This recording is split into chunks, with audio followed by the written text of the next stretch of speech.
Welcome to the next module जिसका नाम है एक्सेप्शन हैंडलिंग। तो अब तक हमने देखा कि इंटरफेस क्या होता है, इंटरफेस के फीचर्स क्या है, लैम्बडा एक्सप्रेशन क्या होता है।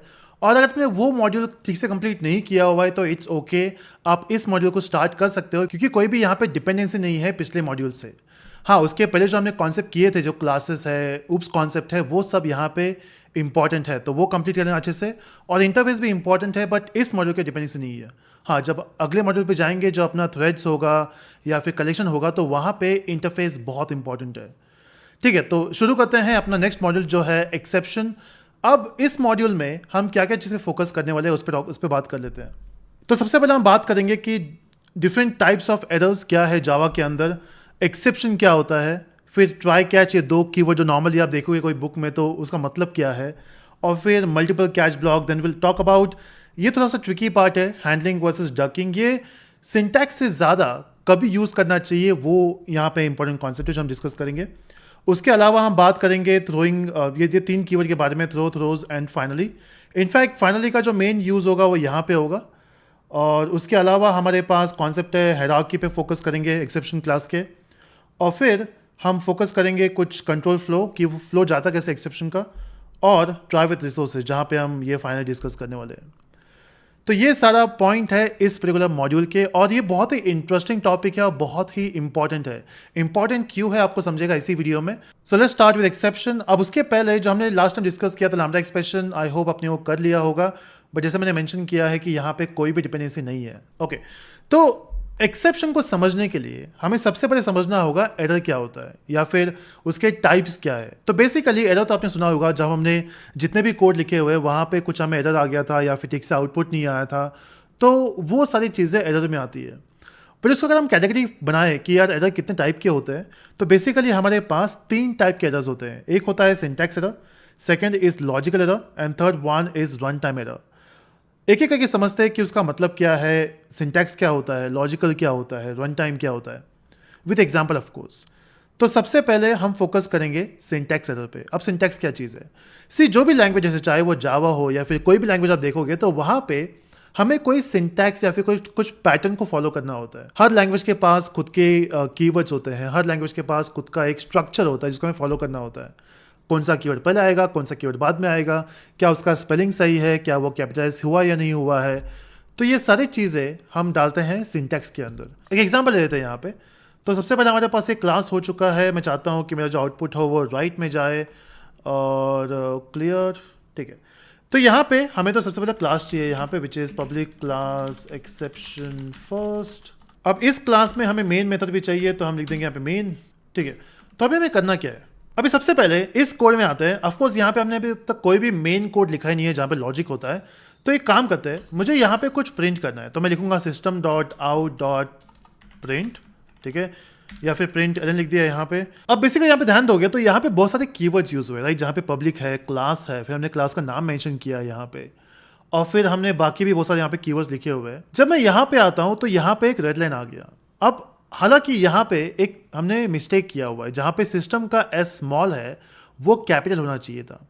अब होता ये, जब हम कोड टाइप करते हैं ना, तो कभी कभी हम ऐसे कुछ कोड फटाफट टाइप करते थे जहाँ पे हमें लगता है कि ये सही है, and then you realize later कि अच्छा वो गलत था। अभी तो एडवांटेज ये है कि जो भी आप आईडी यूज़ करते हो, इनफैक्ट आज के ज़माने में लोग आईडी यूज़ करते हैं। इनफैक्ट जब मैंने भी अपना करियर स्टार्ट किया था, आई हैड अ प्रिविलेज कि मेरे पास IDE है जिस पे मैं काम कर सकता हूँ। उसके कुछ साल पहले, जैसे एग्जांपल ईयर 2000 के आसपास, वो टाइम पे या फिर उसके पहले, अगर वो टाइम पे अगर आपको कोई डेवलपमेंट करना है तो बेसिकली हम पूरा कोड लिखते थे नोटपैड में या फिर एक एडिटर में, जहाँ पे हमें ऐसा कुछ इंटेलिजेंस नहीं मिलता था, जहाँ पे हमें एडिटर खुद बताएगा यहाँ पे तुमने मिस्टेक किया हुआ है। जैसे यहाँ पे एडिटर खुद बता रहा है कि यहाँ पे कुछ प्रॉब्लम है, ये सही नहीं है। वो ज़माने में लोग इसको टाइप करने के बाद जब इसको कंपाइल करते थे यहाँ पे, तब उनको दिखता था एरर। जैसे एग्जांपल रन कर दिया तो यहाँ पे दिखेगा एरर। अब इमेजिन करो हमने पूरा कोड लिख दिया हुआ है और फिर वहाँ पे आ गया एरर, तो ढूंढते बैठो कि एरर कहाँ पे है, क्यों मिस्टेक हुआ है। तो basically IDE helps you to remove this problem. ये जो हमने प्रॉब्लम यहाँ पे क्रिएट किया हुआ है या फिर हुआ है, ये इसको हम बोलते हैं सिंटैक्स इशू और सिंटैक्स एरर, क्योंकि यहाँ पे सिंटैक्टिकली हमने गलत चीज़ लिखा हुआ है। अब जावा का सिंटैक्स के हिसाब से ये जो सिस्टम है, ये क्लास है, इनबिल्ट क्लास है, और वो क्लास का एस कैपिटल होता है। नॉर्मली क्लासेस जो भी होते हैं वो कैपिटल में होते हैं, स्टार्ट जो लेटर होता है। तो बेसिकली वो जो था वो अपना था सिंटैक्स एरर। और जैसे यहाँ पे भी अगर हमने एल भूल गए यहाँ पे टाइप करना और सीधा एन टाइप कर दिया, अब ये भी एक सिंटैक्स एरर है। ओके, और ये कॉमन चीज़ है डेवलपर्स के लिए जब सिंटैक्टिक एरर क्रिएट करना। हालांकि अभी आईडीज है तो वो हमें हेल्प कर देती है, बट जब आप करियर में स्टार्ट करते हो या फिर कोई लैंग्वेज नया सीखते हो तो it's common to make syntax mistake. हाँ, कुछ टाइम के बाद जब आपके पास एक्सपीरियंस आ जाएगा 1-2 साल का, तो जो एरर्स है वो कम हो जाते हैं। हमें पता है कि कहाँ कौन सा कैपिटल होगा, कौन सा स्मॉल होगा, सीक्वेंस क्या होना चाहिए। हम सीख भी लेते हैं इस चीज़ों को। एग्जाम्पल, जो आउटर क्लास होता है उसको हम प्राइवेट नहीं लिख सकते, it will give you an error. तो ये भी सिंटैक्स एरर में ही आता है। स्टार्टिंग में जब आप सीखोगे फर्स्ट टाइम तो गलती से कभी लिख दिया प्राइवेट क्लास तो हो जाता है error, but then after some time ये नहीं होगा। तो ये होता है सिंटैक्स एरर, जहां पे आपने प्रोग्रामिंग के सिंटैक्स में ही गलती किया हुआ है। अब क्वेश्चन ये है, क्या ये एक ऐसा इशू है जो हम इजीली सॉल्व कर सकते हैं? And the answer is yes, तुम इसको इजीली सॉल्व कर सकते हो। रीजन ये है कि हमारे पास आईडी है। जब तुम कोड लिखोगे तो वहां पे बता देगा कि अब भाई तुमने यहाँ पे गलती किया हुआ है, तो उसी टाइम पे उसको आप सॉल्व कर दोगे। हाँ, ऐसे कुछ होते हैं सिंटैक्टिकल मिस्टेक्स जो हमें बाद में समझ में आती है, बट ठीक है, वो भी कम होता है। तो चाहे वो आपका आईडी हो या फिर कंपाइलर हो, वो स्ट्रेट फॉरवर्ड बता देगा कि प्रॉब्लम क्या है। अगर आपको एरर यहाँ पे नहीं आ रहा है, even if you get error here, वो सीधा दिखा देगा एरर। अब इसका एडवांटेज ये है कि कभी भी सिंटैक्स एरर क्लाइंट के पास नहीं जाएगा, क्योंकि क्लाइंट के पास क्या रहता है, क्लाइंट के पास कभी भी कोई सोर्स कोड नहीं जाता। अगर आप किसी कंपनी को कुछ बना के दे रहे हो या फिर किसी बंदे को कुछ सॉफ्टवेयर बना के दे रहे हो, तो of course you will not give the source code, what you will give is the package, जो EXE फाइल होता है, एग्जीक्यूटिबल फाइल्स होते हैं, जैसे एंड्रॉयड में APK फाइल्स होते हैं। तो हम उनको वो फाइल्स देते हैं। अब वो फाइल में सोर्स कोड नहीं होता, क्लास फाइल्स होते हैं, इन दिस केस जावा के केस में। और क्लास फाइल तो बनेगा नहीं अगर एरर है तो इसका मतलब ये है कि आप सेफ हो कि कोई भी सिंटैक्टिकल एरर्स क्लाइंट के पास नहीं गया है। हाँ, कंपनी में सबको समझ आएगा कि आपने क्या गलती किया हुआ है, बट क्लाइंट के पास नहीं जाएगा। तो सिंटैक्स एरर से इतना डरने की जरूरत नहीं है। जो दूसरा टाइप का एरर है वो है लॉजिकल एरर। अब लॉजिकल एरर क्या चीज़ है? अब लॉजिकल एरर में बेसिकली हमारे पास जो कोड है वो, उसमें कोई सिंटैक्स इशू नहीं है, सब कुछ चल रहा है, बट जो आउटपुट आ रहा है ना वो नहीं है जो तुम्हें चाहिए, या फिर वो करेक्ट आउटपुट नहीं है। जैसे एग्जांपल, मैं यहाँ पे 2 वेरिएबल क्रिएट कर देता हूँ, num1 और जिसका वैल्यू है 6, और यहाँ पे हमने क्रिएट कर लिया num1 num2 जिसका वैल्यू है 5, and then I am creating a variable जहाँ पे इन दोनों का एडिशन स्टोर होगा, ठीक है। और फिर यहाँ पे आके मैं प्रिंट कर देता हूँ एडिशन इज, और यहाँ पे प्रिंट कर दिया रिजल्ट, ठीक है। अब हालांकि पूरा कोड हमने सही लिखा हुआ है। सी, जब वो सिंपल सा कोड होता है हम वहाँ पे नॉर्मली गलती नहीं करते। ऑफकोर्स हमें पता है यहाँ पे 2 नंबर ऐड करने हैं, हमने यहाँ पे प्लस लिख दिया एंड देन हमने यहाँ पे प्लस लिख दिया, everything is looking good. Run करने पे आउटपुट भी आ जाएगा, यहाँ पे you can see addition is 11, everything is good, right. But what if तुमने घाय में टाइप करते हो जहाँ पे माइनस लिख दिया, ठीक है। अब ये कोड में कहीं पे भी एरर नहीं आएगा। जैसे एग्जांपल, रन करने पे कंपाइल भी हो गया, रन भी हो गया, you got the output as well, 1 आ गया वहाँ पे, बट ये जो आउटपुट है ना ये गलत है। हमने लिखा है यहाँ पे एडिशन इज 1, ये कैसा हो सकता है यार, वैल्यू 6 और 5 है। तो बेसिकली जो लॉजिक है यहाँ पे वो गलत है।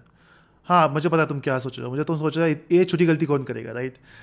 एक्चुअली एग्जाम्पल हमने सिंपल लिया हुआ है यहाँ पे, बट रियल लाइफ में हम कभी इतना सिंपल चीज़ें नहीं करते, हम कॉम्प्लेक्स चीज़ें करते हैं। जैसे एग्जांपल, कोई हमारे पास बहुत सारी डेटा आ गया, उसको हमें प्रोसेस करना है, कुछ लेट से कोई वैल्यू फाइंड करना है, हमारे पास बहुत सारे वैल्यूज, उसका एवरेज निकालना है, या फिर हमें ये चेक करना है कि पूरे डेटा में सबसे लेंदी नाम किसका है। जैसे एग्जांपल, मेरा नाम बहुत लेंदी है, बहुत लोगों को लगता है मेरा नाम नवीन रेड्डी है, but I am a south Indian, तो जो साउथ इंडियन का फुल नेम होता है थोड़ा लंबा होता है। जैसे मेरा फुल नेम है, ऑफकोर्स तुम्हें फर्स्ट टाइम समझेगा नहीं, तुम वापस जाओ के देखोगे। सो माई फुल नेम इज थाडीपल्ली नवीन कुमार बाप रेड्डी, ठीक है। तो बेसिकली जब आप ऐसे लंबे लंबे काम करते हो या फिर बड़े काम करते हो तो वहाँ पे मिस्टेक्स होना कॉमन है, राइट। या फिर एक एग्जांपल ले लेते हैं। जैसे एग्जांपल, मुझे ये 2 नंबर को मल्टीप्लाई करना है। अब ये भी सिंपल है, 6 × 5 = 30, वी नो। बचपन में हम गेम खेलते थे नॉर्मली, जब कोई बंदा बोलता है कि मेरा मैथ्स बहुत अच्छा था, तो हम उनको क्वेश्चंस पूछते थे, यार अच्छा बता कि 5 + 6 क्या होगा, and then that person used to say अच्छा 11 होगा। इट इज़ राइट, हम वेरीफाई भी कर सकते हैं। फिर तुम उसको कुछ बड़ा नंबर दे देते हो, जैसे 6 6 7 6 एंड 5 3 4, ऐसा कुछ नंबर देने पे अगर वो बोल भी रहा है कि ये आउटपुट है, एक काम करते हैं, इसको क्लियर कर देते हैं। हाँ, अगर वो बोल रहा है कि ये आउटपुट है, व्हाट्स द गारंटी कि यही आउटपुट है? तो हम क्या करते हैं वो टाइम पे, अगर सामने वाले बंदे ने आंसर दे भी दिया, हमें क्या पता उसका वैल्यू क्या, हम बोलते थे हाँ सही है सही है। तो बेसिकली यहाँ पे भी वही प्रॉब्लम है। सिंपल लॉजिक को प्रेडिक्ट करना ईजी है, बट जब लॉजिक कॉम्प्लेक्स हो जाता है तो वहाँ पे वो जो आउटपुट आया है वो सही है या नहीं है। हाँ, अगर जो आउटपुट आया वो रॉन्ग है तो उसको हम बोलते हैं लॉजिकल एरर। मतलब यहाँ पे सिंटैक्स सब कुछ सही है, यूज़र को आउटपुट भी मिल रहा है, बट देन जो आउटपुट वैल्यू है वो रॉन्ग है। तो बेसिकली इसको हम बोलते हैं लॉजिकल इशू। अब इसका रिस्क क्या है? रिस्क ये है जब तुम क्लाइंट को अपना कोड दोगे और उसके अंदर अगर लॉजिकल एरर है, पहली बात तो क्लाइंट को खुद को समझेगा नहीं कि कुछ गलत आउटपुट आ रहा है। हो सकता है कि यार तुमने अपना एप्लीकेशन दे दिया है कोई मेडिकल टेस्टिंग के लिए, लैब टेस्टिंग के लिए, और वो सॉफ्टवेयर में ही कुछ गलतियां है, किसी का भी रिपोर्ट्स किसी को भी जा रहा है। अब बहुत टाइम तक उसको फाइंड करना ही डिफिकल्ट है कि यार रिपोर्ट्स गलत जा रहे हैं। व्हाट इफ मैं गया टेस्टिंग के लिए और मुझे ब्लड टेस्ट करना है, मुझे मेरा ग्लूकोज लेवल चेक करना है, मुझे किसी और का रिपोर्ट आ गया, मुझे लग गया यार मैं तो सब सही हूँ, सब कुछ परफेक्ट है, बट हो सकता है मेरा ग्लूकोज वैल्यू ज़्यादा होगा, जो किसी और को रिपोर्ट मिल चुका होगा, वो टेंशन में होगा वहाँ पे। तो इस सबको प्रेडिक्ट करना थोड़ा डिफिकल्ट हो जाता है। तो इसलिए as a software developer it is our responsibility कि जब हम कोई सॉफ्टवेयर बनाएं तो उसको ठीक से टेस्ट कर ले। टेस्टिंग करने के लिए अगर आपने सुना होगा कि हम कुछ फेजेस यूज़ करते हैं सॉफ्टवेयर डेवलपमेंट में। डिज़ाइन सॉफ्टवेयर, देन प्रोडक्ट को डेवलप करो, कोड लिखो, और फिर उसको टेस्ट भी करना होता है। तो इस टेस्टिंग में हम देखते हैं कि जो ये आउटपुट दे रहा है वो सही आउटपुट है या नहीं है। जैसे जावा में अगर आप एडवांस जाओगे तो वहाँ पे यूनिट टेस्टिंग भी होता है, जहाँ पे हर एक क्लास के मेथड्स को टेस्ट किया जाता है, राइट। तो टेस्टिंग इंपॉर्टेंट है अगर आपको लॉजिकल एरर्स नहीं चाहिए तो। डोंट बी दैट कॉन्फिडेंट कि यार मैंने बनाया सॉफ्टवेयर तो सब सही होगा। हमें लगता है वो, but then as a human we can make mistakes, तो टेस्टिंग बहुत इंपॉर्टेंट है। तो ये हो गया अपना लॉजिकल एरर। तीसरा टाइप का जो एरर है उसको हम बोलते हैं run time error. Run time error तब आता है जब सब कुछ सही चल रहा है, मतलब सिंटैक्स इशू भी नहीं है, लॉजिकल एरर भी नहीं है, क्योंकि आउटपुट आ रहा है वो सही भी आ रहा है, बट जब ये कोड एग्जीक्यूट हो रहा है बीच में ही because of some issue application बंद हो गया। होता है ये, ओके, एप्लीकेशन बीच में ही बंद हो जाता है because of some errors. Let me show you. हम क्या करते हैं ना, इसको ही यूज करते हैं। लेट्स से 6 एंड यहाँ पे 2 वैल्यूज है हमारे पास, और यहाँ पे इंस्टेड ऑफ मल्टीप्लाई हम डिवाइड कर रहे हैं। मैं कुछ भी यहाँ पे टेक्स्ट प्रिंट नहीं करता, सिर्फ रिजल्ट प्रिंट करता हूँ। रन करने पे you can see there is no problem, 3 आ गया, राइट। बट होता यह है अगर हमने यहाँ पे जो डिवीजन है वो 0 कर दिया और रन कर दिया इसको, so you can see we got an error. अब लॉजिकल सी बात है, जब भी कोई नंबर को हम डिवाइड करते हैं 0 से तो वो एरर आता है कोई भी प्रोग्रामिंग लैंग्वेज के अंदर। तो ये एरर यहाँ पे प्रिंट हो गया। अब तुम बोलोगे उससे क्या यार, ठीक है ना, एरर आ गया, उसमें क्या बड़ी बात है। प्रॉब्लम ये है कि अगर हमने इसके बाद कोई स्टेटमेंट लिखा होता है यहाँ पे, लेट्स से बाय, और हम इसको, ठीक है, पहले एक नॉर्मल वैल्यू देते हैं विच इज 2, रन करने पे एक काम करते हैं, इसको क्लियर भी करते हैं, रन भी करते हैं। हाँ, सो यू कैन सी यहाँ पे वैल्यू 3 आ गया, बाय भी प्रिंट हुआ है बिकॉज एवरीथिंग इज नॉर्मल, तो it is normal execution. But जैसे ही यहाँ पे हमने लिख दिया 0, now this will create an issue, this will give you a runtime error, also it is not printing by, मतलब बीच में आके ही एग्जीक्यूशन स्टॉप हो गया। अब सोचो कि ये कितनी बुरी चीज़ है। अब एग्जाम्पल लेट्स से तुम लोग कोई गेम खेल रहे हो, नॉर्मल गेम खेल रहे हो मोबाइल में, और कुछ प्रॉब्लम आ गया, गेम बंद हो गया, इट्स ओके, यू नो, हम गेम वापस चालू करेंगे, खेलेंगे। बट व्हाट इफ तुम गेम खेल रहे हो और this is the first time तुम वो गेम जीतने वाले हो, ओके, और वहाँ पे गेम बंद हो गया, you know what happens. Softwares बाकी इंडस्ट्री में भी यूज़ होते हैं जहाँ पे बहुत क्रिटिकल सिचुएशंस होता है। जैसे एग्जांपल हॉस्पिटल्स, किसी का ट्रीटमेंट चल रहा है, वहाँ पे भी डॉक्टर्स लोग भी रोबोट्स या फिर कंप्यूटर्स यूज़ करते हैं सर्जरी के लिए। अगर वो टाइम पे अगर एप्लीकेशन बंद हो गया तो what if there is a flight, जो पूरा सिस्टम चलता है ऑटोनोमस, जो कंप्यूटर्स पे बेस्ड होता है, और वहाँ पे एप्लीकेशन बंद हो गया तो सो ये बहुत क्रिटिकल है, जो एज अ डेवलपर हमारा रिस्पॉन्सिबिलिटी है टू मेक श्योर कि वहाँ पे रन टाइम एरर ना आए। रन टाइम एरर आ भी गया, of course you can not stop it. अब ये कभी आ सकता है, जैसे एग्जाम्पल तुम्हारा एप्लीकेशन कोई फाइल ओपन कर रहा है सी ड्राइव से, और वो सी ड्राइव में फाइल अभी तक है, कल जाके यूज़र ने वो फाइल डिलीट कर दिया, ठीक है, अब वो फाइल ही नहीं है और तुम वो फाइल को एक्सेस करने की कोशिश कर रहे हो, it will give you run time error. अगर उसको हमने हैंडल नहीं किया एज अ प्रोग्रामर, पूरा एप्लीकेशन बंद हो जाएगा, ठीक है। हो सकता है कि जो वैल्यू है 0 वो यूज़र के पास से आ रहा है और तुमने एक कोड लिख दिया, एप्लीकेशन बंद हो गया बीच में ही। तो इसको हमें हैंडल करना चाहिए। अब क्वेश्चन ये आता है कि कैसे करें हैंडल, वो हम देखेंगे अगले वीडियो में।